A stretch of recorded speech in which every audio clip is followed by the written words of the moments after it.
Good afternoon from Ithaca, New York, home of Cornell University. My name is Nicholas Phillips. Thank you so much for joining us today for some awesome programming. Today we're talking about the disconnect between an employee's working environment and HR policies. Joining us in studio for the first time, but hopefully not the last, Rebecca Kehoe, who is an associate professor for the ILR School here at Cornell. Rebecca also happens to be a faculty author of our Business Strategy for HR Leaders course. Rebecca, thank you so much for joining us in studio. We really appreciate it. Yeah, thanks for having me. So great to have you. So before we kind of, dive into our conversation, I was hoping you could kind of give us a little bit of background. What got you interested in, labor relations and the human resources aspect of labor? Yeah, so I always say I kind of backed into this field. I had an undergraduate major in business, but the curriculum was really heavily focused on, econ, finance, marketing, some strategy, all, really essential areas to know if you're getting into business. Yeah. I really enjoyed it, but I got to the last, the end of my senior year, and I felt like something was missing, something missing about how organizations function, So I kind of started reflecting, and I realized what I was really interested in was the people. So the people who are figuring out what markets we're going to serve, what customers we're going to, create products for, the people who are developing products and services. And so I looked around, and I was still a little naive at that point, but I did find my way into an HR studies PhD program, and that was 19 years ago, and I haven't looked back. That's good to know. Well, thank you for that. And audience, before we get started, we want to learn a little bit about you. So go ahead and scan this QR code with your phone. We're going to be asking you just a couple of questions, and we'll be fielding your responses live. So to our first question, we want to know, what's an HR policy that comes to mind for you, maybe that you don't think reflects your work environment? And as we're waiting for our audience to respond, I'm kind of thinking of that question, and I'm thinking of some policies, that come to mind immediately. And one for me, for sure, was when I was a reporter, contract lengths, for example. Some places it was 2 years, some places it was 3 years. It's one of those things where I feel like everybody has a policy they may not necessarily agree with or would change. What do you think about that? Yeah, no, I mean, I think that's true. I think it's important to keep in mind there's a lot of perspectives in every organization, right? So when we're designing HR policies, we're thinking about the business needs, we're thinking about what our managers are asking for, we're thinking about the employee experience, and there's a little bit of, the broader context at play too, right? So what are our competitors doing? What have we historically done as this organization? What's our culture like, and what kind of policies is it going to support? So, sometimes I think from an employee perspective, you think about, how is this policy affecting me? Yes, right? It's very so personal.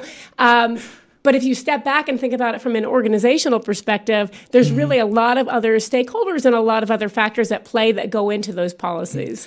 That's good to know. And audience, thank you so much for your response. So we're slowly starting to get some things in. Social media policy is a big one that's drawing a lot of attention. That's actually surprising, social media policy. I thought it would be like vacation or something like that. But do you think social media policy is a surprising one for you? So social media policies, I guess I'm not sure exactly what it's referring to, the use of social media, what you can and can't use at the workplace. Yes, I think so. The content that you're sharing. I think maybe not so surprising to the extent that organizations are worried about employees representing an extension of them, representing, the face of the organization to the public. So I could see that there could be a disconnect between what the organization is worried about and might kind of be behind that policy, and then employees feeling like they have freedom to express themselves and to do what they want in particularly in their free time, but sometimes maybe work time too, which we're not always looking for. It does seem like there's often a disconnect between work time and then home time and then what's shared on social media. It seems that like can be a blur. Huge, yes, very much so. So audience, thank you so much for your responses. I want to kind of delve a little bit deeper into. So my first question is, why often is there a disconnection between HR policies and the reality of the employee's experience? Yeah, so I I think there are a few reasons for this disconnect. One is employees' experiences are, in part they're shaped by what they actually objectively experience in the day-to-day. Okay. But their perceptions of those experiences are also shaped by their expectations. Okay. Right? So if they hear that, for example, an organization is going to launch a hybrid work arrangement policy, particularly around policies where there's been lots of media attention, we all develop our own kind of ideas and expectations about what that means. Okay. So I hear hybrid work policy, I think I get to pick 3 days a week that I'm going to work yes, from home, of course. Right? Your organization might mean you can work from home on Thursdays. Okay. That feels different. That feels like a disconnect, very right? Very much so. I think another reason for the disconnect is policies are kind of black and white formal policy on paper, okay. Right? That's not always the same as what happens in practice. Of course. That's not always the same as what managers are actually doing on the ground and what employees are actually experiencing in the day-to-day. So you can have situations where managers are doing their best to implement a policy, but they're not doing it particularly well, right? We can think about performance management as a good example. So one key element of most performance management programs is regular constructive feedback. Okay. It turns out giving honest feedback can be really challenging for managers. Sometimes that involves uncomfortable conversations. Often frontline managers, those managers who are tasked with implementing a lot of organizations' HR policies, they don't sit in HR. They often don't have any HR training or HR background, which is no fault of their own, right? They've been promoted based on their own expertise. But as a result, they're then put into these positions where now I'm being told to have this conversation that I don't have the skill set to do this. I might not have the comfort or confidence to do this. And so I might let it slide, or I might kind of sugarcoat my feedback. And it may be more comfortable in the moment, but it doesn't necessarily serve the employee or the organization well, particularly to the extent that, and this is often the case, those policies tie to others. So if we think about pay for performance, well, if I didn't get an honest performance evaluation, then I'm not going to really understand why I'm not getting that raise I was expecting. So you can see a disconnect from that standpoint too. So it's the disconnect between what policies organizations are designing and implementing an employee's expectations, and then the disconnect between the policy and what managers are actually doing. Yeah. And with that, do you think it would be important whenever, somebody's promoted to a managerial role or something to at least have some type of HR skill, like in this scenario you're talking about, just so that they can, if they have those performance-based conversations, they know how to handle them properly? It would be wonderful. So too often it doesn't happen. So too often what we see happening in organizations is we're promoting our kind of best individual contributors into leadership roles. Sometimes those employees don't have the skills to be leaders. Sometimes they don't have the desire to be leaders. They want to be great individual contributors. Of course.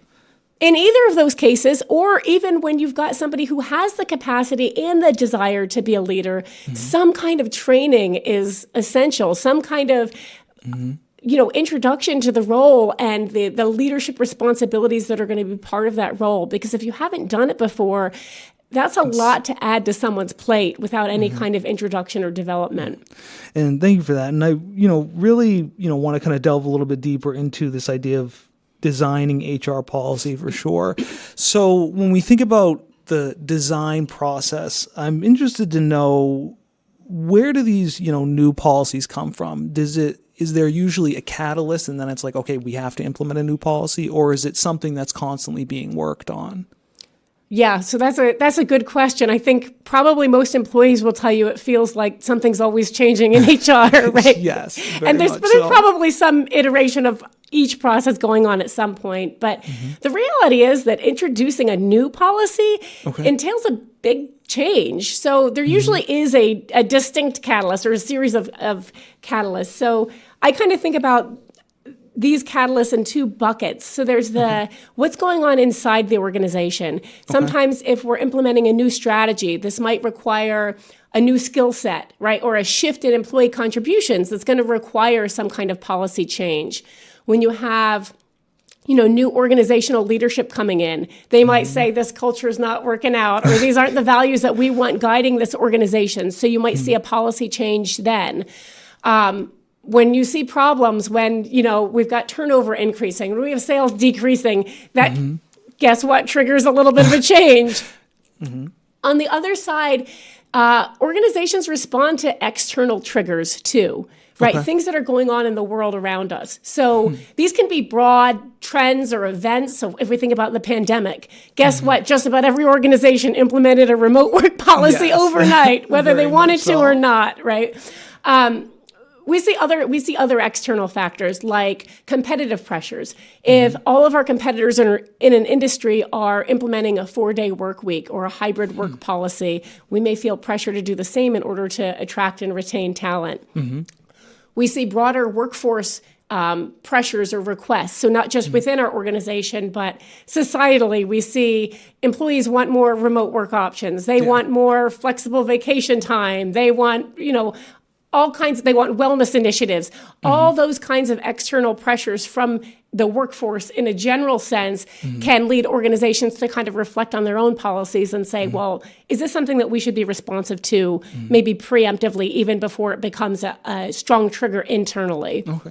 And when we're thinking about designing a new HR policy, is there a one-size-fits-all when we're thinking about the design aspect? So, for instance, when we design a new HR policy for hybrid work versus a new, wellness policy, can we design the programs the same or do they have to be different? Kind of how does that work? Yeah, so it's really not one size fits all, or hopefully it's not one size fits all. I think an important question to ask within an organization as you're designing a new policy is, what are we trying to do here? What's our goal? Right? Because the same policy might be implemented for different reasons. And those underlying reasons are actually pretty important. So if we're thinking about I'll say a remote work policy, right? You could ask, are we doing this because employees are pushing for this? Or are we doing this because we're trying to extend our reach to access a global talent pool, right? Those are pretty different reasons. And it could be a little of both, but those are different reasons. And so that might lead us to consider different alternatives. If this policy is not working out, or if we need to tweak this policy, what modifications are likely to be acceptable are going to depend on what we're trying to solve for or what goal we're trying to achieve. I think another important question to consider as we design a policy is, how can we design this policy in a way that fits or makes sense in our current organizational context right now, which is a more personal or at least organization-specific question, right? So I mentioned pay for performance before. If we're launching a pay for performance policy, that's going to look really different if we're starting out with a really robust performance management system in place that we can then kind of just say, and in addition to everything else we're doing, we're going to recognize and reward exceptional performance with merit pay. That's going to look different than if we've got a system where managers are essentially giving everybody 4s and 5s because they don't want to have those tough conversations. Now, how are we going to use that system as any kind of real basis for merit pay? That's going to be a lot trickier, which means we need to think more broadly and more deeply about not just pay for performance, but performance management in general before we can even think about launching this policy. And actually stole my next question was, what are some things leaders should keep in mind or HR professionals should keep in mind when they're thinking about designing new policy? Is it, looking at the organization broadly or looking at individual teams or, what are some things they should keep in mind? Yeah, so I think I'm going to go back to, and maybe in a different way, where are we now and what are we trying to achieve?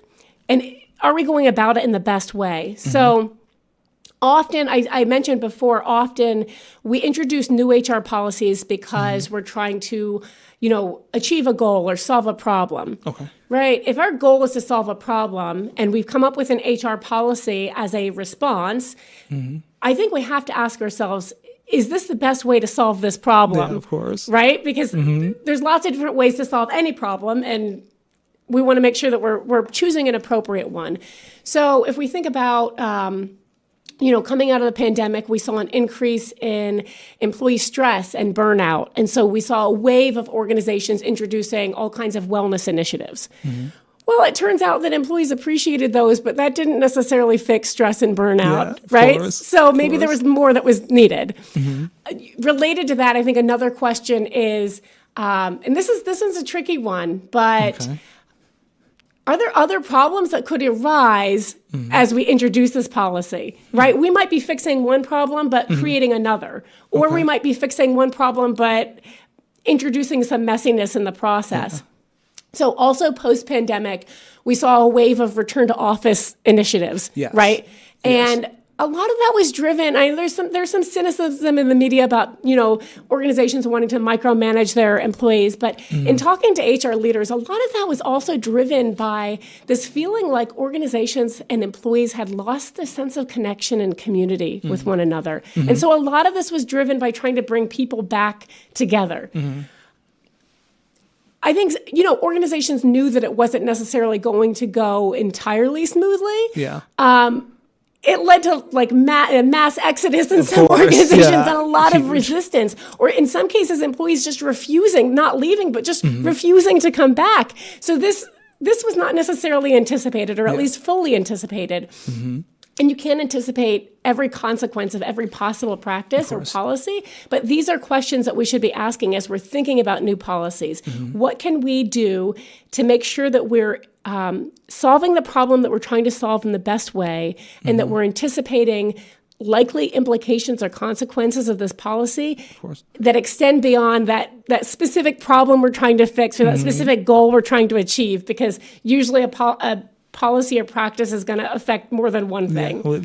And, with that in mind, I know, obviously, like in the financial sector, they were like, go back to work immediately in the office. And it's like, some people, just can't do 5 days a week in the office.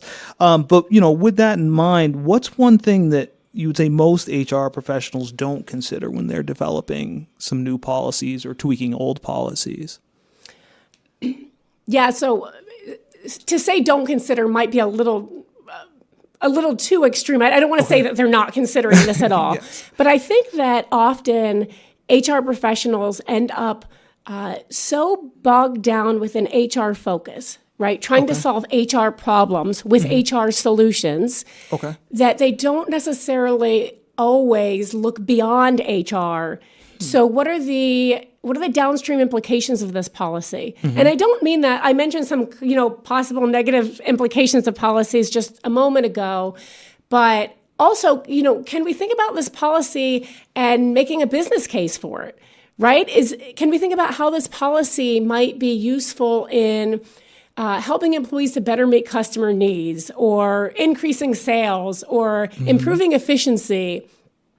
I think this is important because whether HR professionals like to think this or not, I think most of them know it. Most other employees and managers in organizations aren't, thinking about HR all the time, or thinking that HR is the most important thing in the organization. Of course not.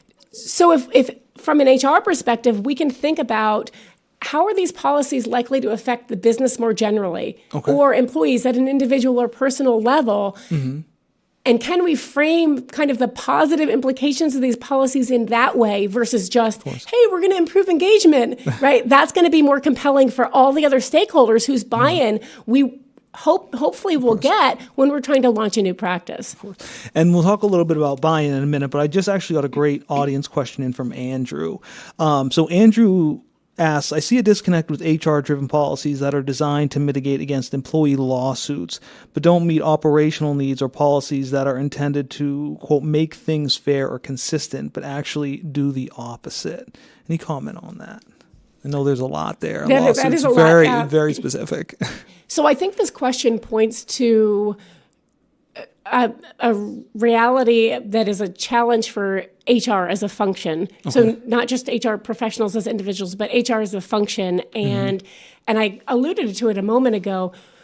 HR has to answer to such a variety of stakeholders, right? And so, in some cases, we're trying to improve the employee experience, and we want to help business leaders meet their sales goals. We also want to make sure we want to protect the organization from lawsuits. Yes. And ideally, one policy can do all those things at once. But it's not always ideal, right? So some policies don't. And so I think in some cases it's a balance. In some cases it's figuring out what are those needs of different stakeholders that are most critical to prioritize, and how can we do that? And often that's not going to be through one practice. It's going to be through taking turns. Of course. And, we just discussed a little bit about the why new HR policies are implemented or updated, but I'd really like to talk a little bit about, the process itself. So how critical is, the design step in crafting of the policy when we're thinking about how it'll be implemented kind of later on down the road? Or is that the first step, just brainstorming the new policy? How critical is that initial step in design? Yeah, I think that it's really important in a way that we often overlook. So too often, I think that policy design is seen as and treated as distinct from implementation. Okay. Right? And part of that is structural. Part of it is because HR policy is designed in HR, and then often, not with all policies, but often it's frontline managers who are responsible for implementing. So essentially what happens is HR develops the policy and then says, here, implement this. Hands it off, The problem with that is HR's focus is going to be getting the letter of the policy correct or right? Okay. Solving the HR problem we're trying to solve. Often with an organization-wide perspective, I'm crafting a policy for the organization. Of course. A frontline leader is focusing on meeting my sales targets, my operational efficiency, meeting customer needs, whatever it is, my business goal or challenge that's in front of me right now. That's my focus as a frontline leader, right? So frontline managers are responsible for HR implementation, but it's not their primary role, right? It's not the thing that's top of mind for them. So what that means is, we said before, often we've got frontline managers who don't have HR training or experience. Of course. So this all adds up to a situation where we have frontline leaders without HR training or experience. They don't see it as a primary responsibility, and they might not feel like they have time for whatever additional HR responsibilities you're loading on them, especially with a new policy, which takes time to learn and implement. Of course. This is a problem when HR is just handing a policy over and saying, here, implement this, without making a compelling case for how it's going to be useful for that frontline leader, right? Or without taking into account all of those demands on the frontline leader's time and the challenges the leader might face in implementation. That's only going to happen with a conversation, and too often that doesn't happen. And, with that, having that conversation with frontline workers, what's the first step or the first thing some of these HR leaders should think about when they're thinking about crafting a new HR policy? Is it having that conversation with the frontline worker, or is it just, kind of brainstorming? What's kind of that first initial step? Yeah, so I think there's a what happens and what ideally should happen, right? So often, and this is not to point fingers at HR, often organizational leadership is saying, we need a policy around X. We need a return to office policy. And so that's what HR is doing. So this is not to put blame entirely on HR. Ideally, what's happening is actually happening before the policy is even in anyone's mind. Ideally, what's happening is HR is establishing relationships with frontline leaders, with leadership across the organization. They're developing open lines of communication. They're developing trust. And maybe most importantly, they're figuring out, what are the pain points that these leaders are facing? What are their goals, right? What's important to them? So if one of the key barriers to implementation is frontline leaders feeling like they don't have time, HR is not a priority, then one of the solutions there is HR saying, well, what you care about matters, right? Of course. And being able to frame HR policies in a way that, in the best case, we can say, this is going to solve that problem. This is going to help you improve sales. Or even if not the best case, in a good case, here's a new policy that we need you to implement. We recognize these barriers you're facing.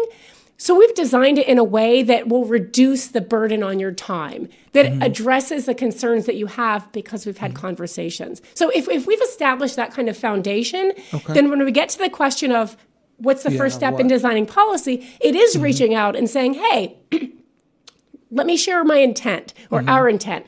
Our intent is to design a policy that is going to create some kind of hybrid work arrangement. Right? And here's a real example. And so several organizations face this.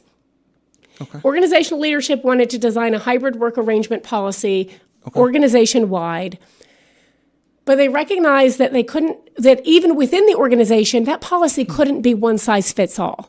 Right? Different units in the organization have different needs. So some managers really need to have 2 in-person department meetings a week with all hands on deck, right? That's what you're saying. For others, maybe it's a little looser and they want people generally back in the office sometimes, but they want their managers to be able to give that kind of flexibility where it's allowed or where it works.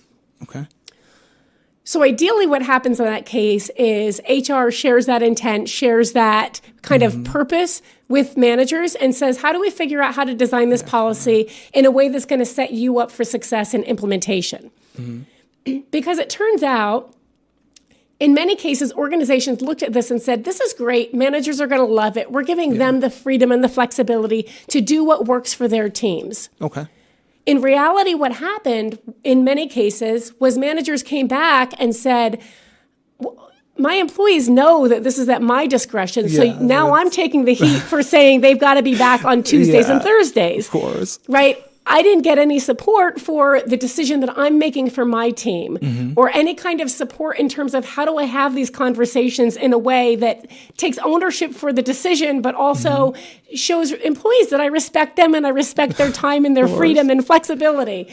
So in retrospect, I think organizations probably could have benefited from more dialogue between HR and those managers to figure out what kind of additional support those managers could have used in that process. And how do we have that initial conversation? I feel like a lot of the times, just broadly speaking, when people think of HR, especially, maybe frontline managers, they think, oh, it's a new policy that, I might not have time for. How do we set up that initial conversation where we say, no, we really want to have that dialogue and hear from you and say, how can we set up a policy that helps you? How can we have that initial conversation? Yeah, so that's a great question. In talking to different HR leaders in different contexts, I've seen it happen in different forms. So in some companies they'll have town halls when they're thinking about a new policy with whatever select line managers or focus groups. They say, hey, we want to figure out this return to office, right? We botched it the first time. We want to give it another go. Why don't you share what didn't work? Why don't you share what your concerns are? Allowing and inviting managers to share their input early in the process. So basically the idea is HR shares the intent and then invites input. Now, the caveat here is if you're inviting input, you have to actually be open to that input. It doesn't mean that you have to do everything that every manager wants you to do because you're not ever going to make everyone happy. But managers have to feel like if they're sharing their ideas, if they're sharing their thoughts and they're being vulnerable and saying, here are the challenges that we anticipate, that you're actually taking those into account and you're being flexible in that process. So another example, I worked with a company who was rolling out a new performance management system. And this happened actually a little bit, well, I guess this is a good time to say, implementation is not a one-time thing, right? You don't just launch a policy and then that's it. All done, right? And that's it. It's ongoing. So this was not in the beforehand, but this was early in the process. HR, the group within HR that was responsible for designing and rolling out this new policy started having these weekly office hours, virtual office hours, where they invited managers to check in. It was, half hour, and say, here's what's working. Here's what's not working. Here's how I've adapted this policy to make it work for me, which this I thought was a really great idea. And I love to hear that this organization was open to this.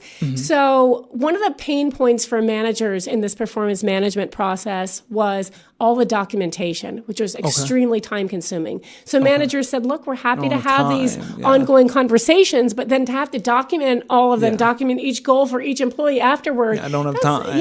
And then that can be a barrier. Like, if I can't do that, then just throw my hands up. I'm not going to do it at all.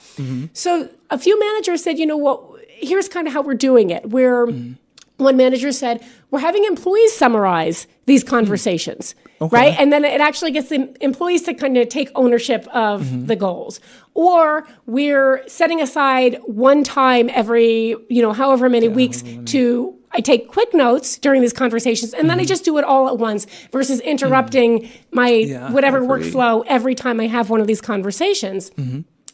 HR in this company then shared these ideas out more broadly to other managers. Wow. So this to me showed a real openness and responsiveness. And the responsiveness is really the key when you're inviting input, right? So it's to say, not only do we invite you to share what isn't working for you, we're inviting you to share, what have you done to make it work? And then we're actually going to say, hey, here's a way to change the practice that we created, the policy we created, to make it more manageable or more feasible for you from other people who are in your role and probably understand the challenges you're facing better than we do. That's so interesting. I never thought about, at least for me as just kind of a layperson, I always thought, HR policy, it's like the policy's written, it's sent out, it's done. But that's so interesting to revisit that. Do you find that happens often where an HR policy is implemented and then HR professionals or whoever go back and say, okay, maybe we need to tweak this or maybe we need to change this? Does that happen often? It mostly happens when things don't go as expected the first time out, right? So I think Return to Office is a great example because you saw it play out so publicly, right? Yes, these organizations said everyone's back for 3 days a week, and you look around and they weren't. They didn't actually come back, right? And that's when organizations will kind of roll back and say, okay, we need to get this right.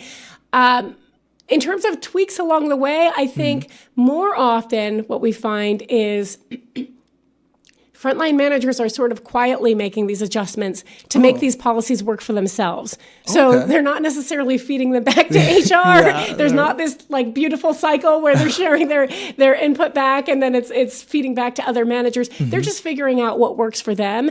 And this is kind of how I do things. So I'm actually working on some research right now that shows that managers are actually pretty heavily influenced by their direct supervisor and their peers in the context of actually performance management. So if my supervisor, I'm actually experiencing performance management from my supervisor, right? They're evaluating me, they're giving me feedback. So I see what they're doing from a sort of recipient or employee perspective. And then my peer managers, I might have conversations with them. So in many large organizations, they have performance calibration or performance management calibration sessions where you kind of say, all right, I gave these people 4s, I gave these people 5s. And you kind of say, are we sort of all on par with how we're rating our employees and evaluating them?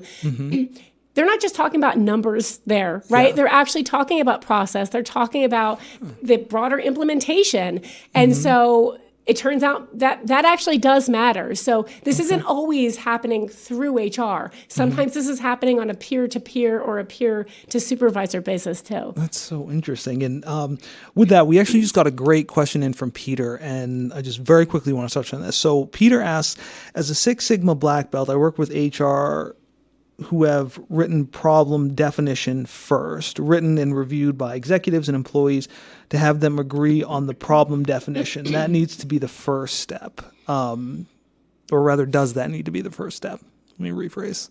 Yes, that speaks directly to the point I was making at the beginning when I said, what's the goal? That's so important. I completely agree with that. What are we trying to solve, or so sometimes you're trying to solve a problem, sometimes you're trying to achieve a goal. Of course. We have a task or a challenge in front of us in either case, right? So what is our desired end is another way of thinking about that. And then working backward from there to like, so what does that mean? What's the right policy? That also informs, again, what modifications are workable. So we may find that managers are making tweaks to the policy that don't actually work, right? That are undermining our purpose. And that's not okay. And we do need to, correct that. But it gives us defining the problem really clearly up front, figuring out what we're trying to achieve is critical for designing a good policy, figuring out where we can have flexibility around that policy, and then evaluating how well it's been working. Okay. And when we're in the design phase, how critical is that, or how do we balance that idea of, having it really defined, but understanding that maybe frontline workers might adjust it or tweak it a little bit? How do we find that balance? I think that's going to depend on the policy. So there are going to be some policies that there's not really room for flexibility, right? Some of it is going to be through those conversations with those frontline managers to figure out what's going to work for you. And where there are places that we don't have room for flexibility, then I would say it's all the more important to get their input early to figure out how do we design the policy so that they don't feel like they need to tweak it. Okay. Right? So if it is the performance management policy and they're telling us that this documentation is just too time consuming, is there a way we can design the policy to make sure if we figure out what's really critical in the policy? Is the documentation what's really critical, or is it really critical that they're helping their employees set goals, that they're giving regular feedback, and that they're evaluating fairly, right? If we can figure out what are the really key things, and then figure out where we have room for flexibility, we can kind of use those points to have a discussion with managers to figure out kind of a middle ground. Awesome.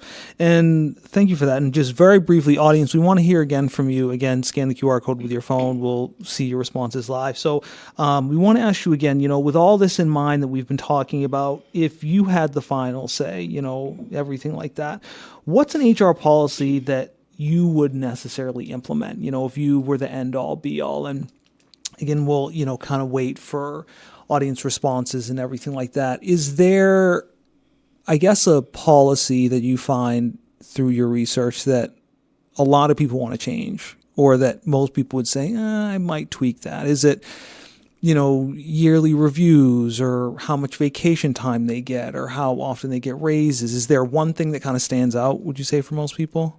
Yeah, I think that's funny, and I think we see things, different policies gaining favor and losing favor at different times, or becoming more popular at different times. So a few years ago, there was a wave of people saying, some organizations saying, we're getting rid of performance ratings. And there was, some reasons to do that, and then some challenges associated with it. Some stuck with it, some rolled it back. I think remote work is a great example where we see lots of employees saying they want remote work, and different opinions from managers, all with different reasons, of course, right? And we'll see where it shakes out. It's tough to say, but I think it's fair to say that in 2 years, there'll be another policy that people care a whole lot about. I mean, you can think of others in the news right now, like 4-day work weeks and flexible or open-ended vacation time and flex time, There is a trend, I think, a broader theme there around people wanting to take back that work-life balance and feel like they have more control and more say in the boundaries around their work. But I think certainly we're gonna definitely see different policies come up at different points. Yes, very much so. And audience, thank you so much for your responses. So we're slowly starting to get in responses. Vacation obviously is the big one. That's not really surprising. Merit increases, that's another big one that we're seeing. I did see one, it's a little small there, but tattoo policy. I did see that one, which jumped out to me, surprisingly enough. But vacation's really the big one. So when we're thinking about really just kind of the two that are popping up, obviously we have vacation and merit increases. Are these two types of policies where we can take a step back and hear from our managers and say how they can tweak them? Or are these two examples, policies where they really have to be kind of set in stone? I think this is interesting. So these two policies in particular. So if I think about vacation policies, organizations can have a set vacation policy. Maybe it's a set amount of time, or maybe it's an unlimited vacation policy, right?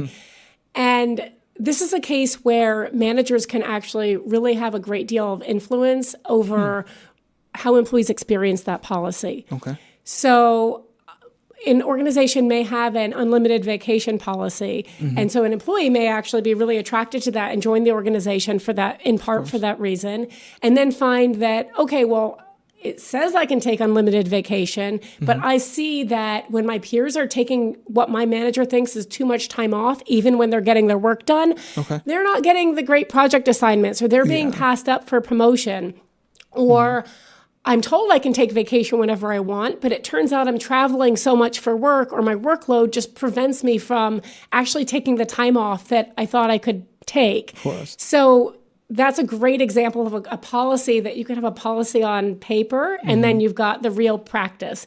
And in some cases, it's the manager sort of intentionally doing something because they might not buy into the policy. Like, they don't think employees should have unlimited vacation, and so they're going to allow you to do it, but treat you differently if you do.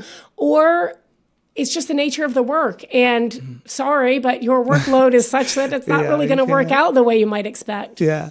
And, audience, thank you so much for your responses. And we talked a little bit about the why and how, but I'm interested to know, you had mentioned a lot about the partnership between HR and frontline workers. One thing that comes to mind is, you mentioned before about, the return to work when it was, hybrid versus, a couple of days a week or anything like that. How critical is it for people designing the actual HR policy to go to the frontline workers and say, hey, what works best for your team, or, somebody else, what might work best for their team or so? Yes, this is a good question. I think that's one important question. Okay. It's an important question for HR to go to these frontline managers and say, what's going to work for you? Of course. Again, as we said, in some cases, policies have to be sort of uniform and not flexible. But in some cases, there can be that flexibility. And in any case, even if there's not room for flexibility, just understanding the circumstances that each manager is facing, or each part of the organization is facing, is really beneficial. I think the other conversation, though, is related to the more general, like, what are your goals? What are your challenges? What are you trying to do with your team, right? So remember that frontline managers aren't always thinking in HR terms. Of course not. So if you ask them, what do you think of this HR policy, or what kind of policy do you want for X, they might not have a ready answer. Okay. I think HR leaders are more effective in talking to frontline managers when they can frame things in a language and in terms of priorities that frontline managers care about. Okay. Right? So if we say, hey, we're going to start letting employees work from home 3 days a week because we think it's going to increase morale. Some managers aren't going to like that very much. They're going to be thinking about the impact it's going to have on their team, on their, on their sales, on their customers, on them, right? If instead you can imagine HR coming in and saying, we found that those branches in the bottom half of attendance problems end up with the best customer loyalty, or those stores with the lowest turnover have seen a 50% greater increase in sales in the last year. Let's talk about your sales.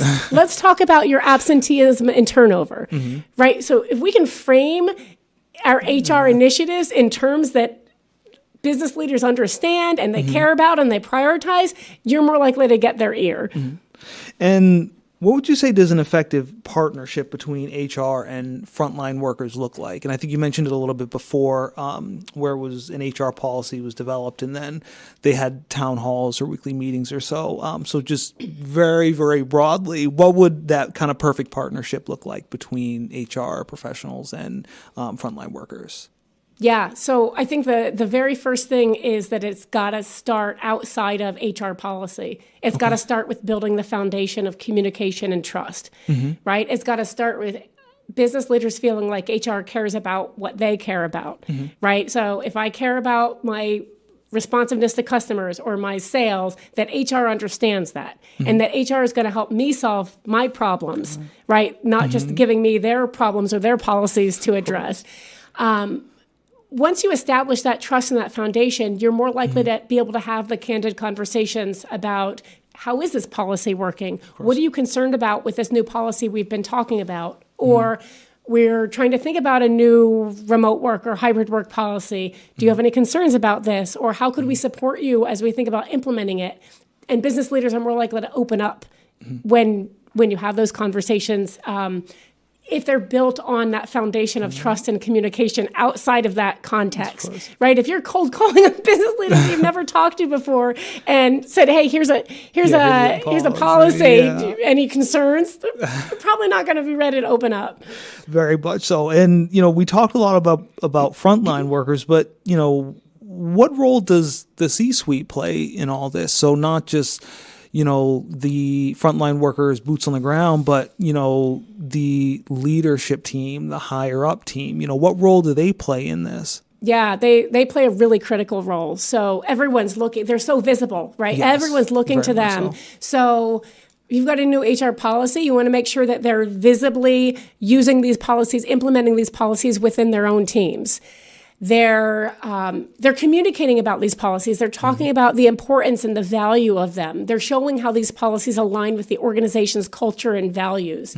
And they're using these policies themselves, right? So you see like CEOs or CHROs taking parental leave or publicly taking their vacation time so that employees get the signal like, okay, this is okay to do. Yeah. Yeah. And, with that, one thing that came to mind was I was just kind of thinking along these lines of, C-suite and everything like that. How much influence does that have when frontline workers or folks with boots on the ground see some of their C-suite folks or their leadership team, take advantage of some of these HR policies that are implemented? I think it matters a whole lot as long as there's support for them as well, right? So there is this really toxic situation where you see a signal being sent that it's okay for the top leaders to use these policies, but these are not really meant for employees lower in the organization. So it's really that communication that I talked about, the showing how these policies fit with the culture, with the values, and sending clear signals that we're going to celebrate these policies, right? We're gonna show that we actually, as leaders, as organizational leaders, that we believe that these policies are for everyone, and that the organization is going to be better to the extent that these policies are implemented organization wide. And when we're thinking about the implementation piece of new HR policy, when would you say is a good time for HR professionals to maybe take a step back and say, okay, we implemented the policy, we have this much information about it, or we're hearing from frontline workers. Now let's maybe try to take a step back and tweak some things. Is there like an ideal time for that, or when should some tweaks come if they need to be tweaked? Yeah, that's a good question. So I think some of the timeline may kind of happen on its own course. So if there's resistance to a policy, then it's right now. That's when you do it. Otherwise, maybe it's setting out a timeline in advance. We're going to check in on this in 6 months, or after all the first round of performance reviews have been in, right? If it's a performance management, and see how things went, and then see if we need to make any tweaks. You can also build in plans for adaptation or modification within the design. So one thing that organizations sometimes do is they'll pilot a new policy in a subset, a small portion of the organization. I think this can serve a lot of really nice purposes. So one, if you don't have full buy-in for the policy, but you can get buy-in, among a few managers, then you can establish the effectiveness of the policy then, and then use that as a success case to sell it organization-wide.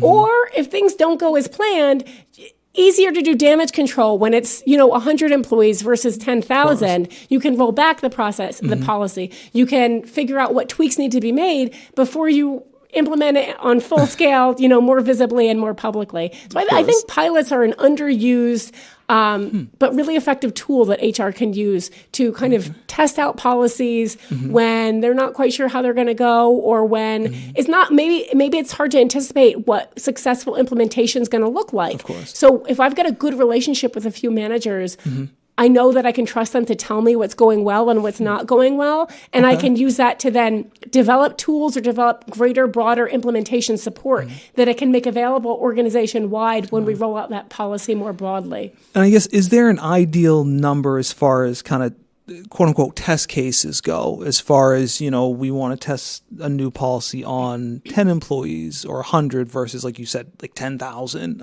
Is there an ideal number, or would it just be, like you mentioned, testing it on, a manager you have a good relationship with? Yeah, I think it's going to depend on a number of factors. So one is what kind of so another reason organizations will do pilots is maybe we lack resources to roll out on a full scale to begin with. So in some cases, it's going to be defined by constraints, like I only have support from these three managers, or we only have resources to test this out with 300 employees to start. 10 employees is probably too few. 100 might be okay, right? And so some of it may also depend on the nature of the policy as well. Perfect. And we have a little bit of time left. Audience, thank you so much for your responses. If you kind of, reach out to our HR professionals out there, anybody who may be viewing or listening, and give them one piece of advice as they're thinking about the next HR policy they might work on, or, the next policy they might tweak, what's one thing you would want them to keep in mind? At the risk of sounding like a broken record, involve other people early. Okay. So this is we've talked a lot about frontline managers, right? But employees too. Figure out what employees are the ones that are going to be experiencing these policies. So managers are going to be implementing them, but figure out what are their experiences today? What are their concerns? When you talk about the possibility of a policy around X, what are their reactions? What are their concerns? What do they hope that it's going to look like, right? That does a few things. It gives you their input, which is great to get it now versus later after you've tried to launch the policy. And it can help to inform the design, but it also helps you to gain some early buy-in. When you've invited their voice and showed that you care about what they think and that you're going to take that into account, now they feel like they've got a little bit of investment in that policy that's being developed. Cool. Awesome. Well, Becca, thank you so much for joining me. Audience, thank you so much for your questions. We really appreciate it. One last thing, very, very quickly, if you could scan the QR code at the top of the screen, just kind of let us know how we did, how we can improve, anything like that. And again, audience, thank you so much for joining us. Becca, thank you so much for joining us. And we will see you at the next keynote. Have a good afternoon.